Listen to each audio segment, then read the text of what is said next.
Okay, now we're going to put the exhaust manifold back in place, and to do that, according to the workshop manual, what we have to do is put on a new gasket. Okay?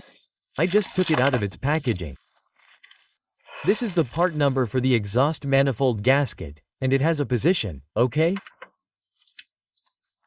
The position is with the screws angled like this, looking like this, and this part here goes to our left and the rounder part goes to our right. This is the position, so it's very important that everything is clean. We had already cleaned and ventilated the part of the cylinder head where this was inserted. And we put this in here, okay? Slowly, without damaging anything, without it falling off, and now we're putting in the screws. Okay? There we have the 8 exhaust screws. 4 on top were easy, right? And on the bottom there were 2 easy, 2 medium easy, and 2 more difficult. Well, let's put the screws in. The 8 screws are tightened to 21 torque. As I suspected, putting in the 8 screws is much more complicated. That removed. Why?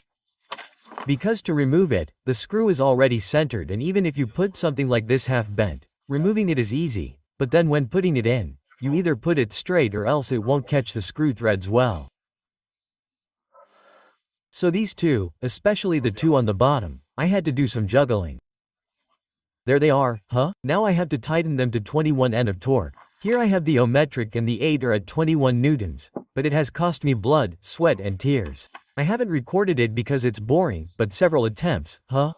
So, now they are all aligned, just waiting to tighten them all to 21 newtons. Well, I finally did it. The 4 on the bottom are now tightened to 21 newtons and now I'm on the 4 on top, which are the easy ones. There we have it, 21 newtons. Okay, let's continue. Once the exhaust manifold is in place, we now have to tighten the 2 screws on the oil dipstick, okay?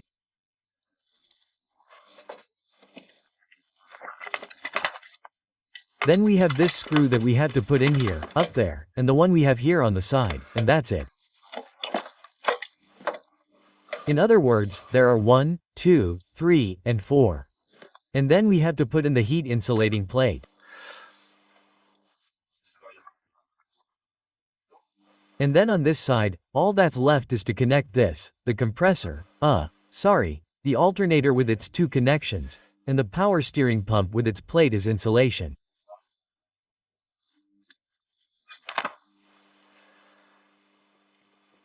We also connect this hose here and that's it.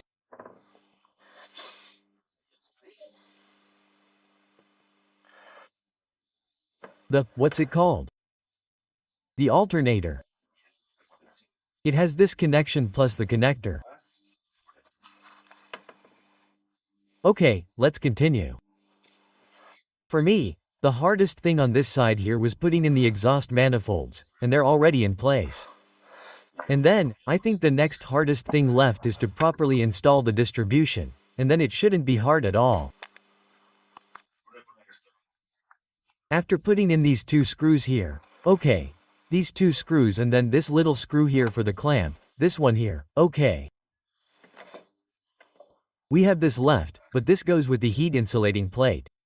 So, the heat insulating plate goes here. This hole here goes to this support for the oil dipstick.